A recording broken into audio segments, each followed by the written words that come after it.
Okay, Jen Hatmaker, we just recorded our podcast episode. It was excellent. We saved one topic that we haven't gotten to look each other in the eye and talk about this yet, and I need to, because how we feel about Hamilton is so similar. I know. I keep wanting to figure out how I got to the year 2020 of our Lord. I mean, it's like been a new person to Hamilton. Me too. When was your first Hamilton? April of 2019. So I'm only a year in. Oh, yeah. Who knew? People loved this in 2015. I think about the girls from She Reads Truth who paid $1 billion to see it back then. And I was kind of like, all right.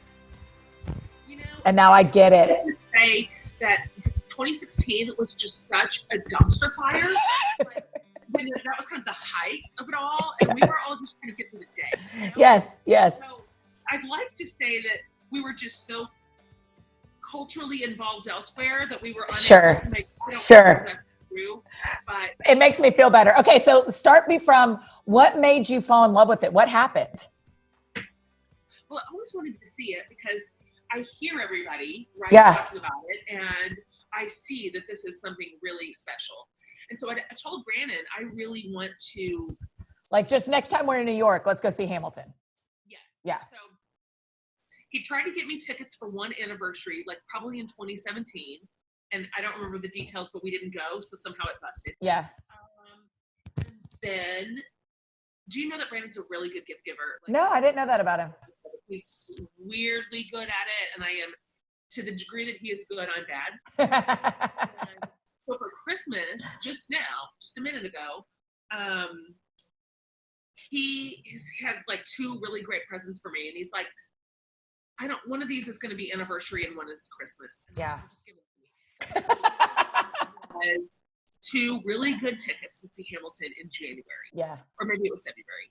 And so I open them. I'm like, we're going to go to New York and see it. That's the only reason we're going. Yeah. We're having a thing. And I was like, this is so exciting. And what I want you to know is that these tickets are also your anniversary present.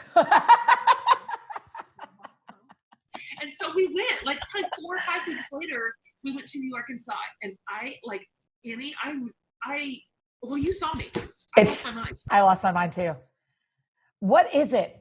What has he done to us? Is it it's the lyrics. I just can't with do you know, I told you, by the way, that I have it on vinyl and it is so good. Yes. You need it. You need it on vinyl. What song did you walk out the first time you saw it? You walked out and went I will learn. This song is the one that made me fall in love.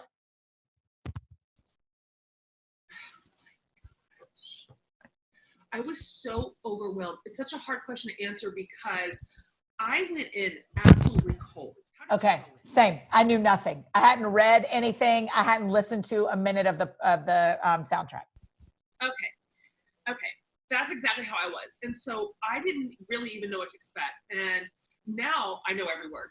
But at the time, it's so good. I know. So fast. So I'm leaning forward like this the whole time. Just time right. To catch it. I think the song, literally I was sitting in my chair. I'm pulling up the soundtrack, by the way, just so I can make sure I know the answer. I was sitting in my chair next to Brandon. There's a stranger next to me. It's one man. He looks like a 50-year-old accountant. He's by himself. And it's quiet uptown. And, the whole thing is just so emotional. Yes. And then, she reaches over and grabs his hand. And then the chorus. And then his face. This. Can you imagine? And I literally is sitting in my chair and I went like this. I know. What? I'm bawling. Yes. The accountant bawling. Yes. My cocktail napkins. Yes. What about you? What did you walk out just going, that's my new anthem? Well, to me, the character of Aaron Burr is the star. Oh. The turning and toiling of being Aaron Burr and so the song, I had to look it up to say the title, the song, Wait For It, where he's my parents left me this legacy. What else am I supposed to do here? But, yeah, I still, yeah. But I'm with you that I have loved learning it. Now, I need you to know I have perfected Aaron Burr in Guns and Ships. That's the only one. But I am very good at it. But a little of it. I know, but what's your okay? How does a ragtag volunteer army in need of a shower somehow defeat a global superpower? You know, how do we ignore? Yeah, I just said that's the one. For some reason, that's the one but I don't want to learn Lafayette. He's too hard. Oh my gosh. Even as I am like listening on my phone, with the book open, with the lyrics, I still can barely understand it. Like, yeah. I'm like, okay, there's still a few phrases I cannot pick up with all my might. That is the thing. That is the thing. The talent of these people, the talent, like to pull off, just the whole thing is absurd. Who writes a Broadway show about Alexander Hamilton that's rap and R&B? Like, it just doesn't make sense. It's absurd. Have you become friends with Lin-Manuel yet? I just feel like, how can we get to him except through Twitter? I believe in our power. I do too. You and I could do something. I do too. Collective power. Yeah. We're going to give him this video and just say, I know you don't know these two white girls from the South, but we are your biggest 2020 fans. Bro. We'll do anything to know you. 2019 and 2020. I'm just telling you. Yes. Your little show, we're responsible for something good happening for it right now. We have to. I mean, every superstar needs a second wave of fans to keep this thing going. And he needs to know that will be what is it? Tribute. I volunteer to be his second wave fan. You just discovered our angle. I know. That's it. That's us. Yeah. Oh, very good. How have you seen it live? Okay, so I've seen it 2 times in New York and then 2 times in Nashville in one calendar year. I am not mad. That's what I gave my parents for Christmas, is they had wanted to see it. And so I gave them tickets to when it was coming on tour here, and we went to that. So how was the Nashville company? They're very good. It's the Angelica, I think is who came. You know, there's like Angelica, Philip. No, it was the Philip tour. The Philip tour came through. And they were very good. They're really good. And they were better. I saw them on their second night in town on my normal season tickets. And then I saw them the night before the tour ended, and they were better. But they've been off for Christmas, and they had a new Aaron Burr, but yeah, it's still very good. It's not good. It's not good. It's not good. But I was so overwhelmed and overcome by that show that when I went to New York, not 3 weeks ago, yes, I planned to stay an extra day, and I bought 1 ticket to go back to Hamilton and see it. I had tickets for the 7 o'clock show, and Broadway went dark at 5 o'clock. And I was like, I couldn't believe it. I know. I couldn't believe it either, Annie. I couldn't believe it. Either. Are they coming close to you? Once things come back, do they come to Austin, or have they already been through? They're coming to Austin. Oh, good. And so I did put all my family on notice. I'm like, this is happening. You don't have a say. It's involuntary. You're going. We're all going. We haven't had enough time together. We're going to have some time together.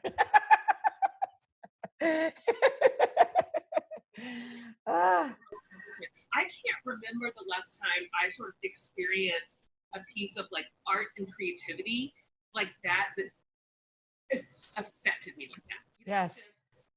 I am still this very second like slack-jawed at the amount of like talent it took to write that thing. Yes. And have you seen, you need to listen, he released a song since the quarantine stuff started that was so good, still so good.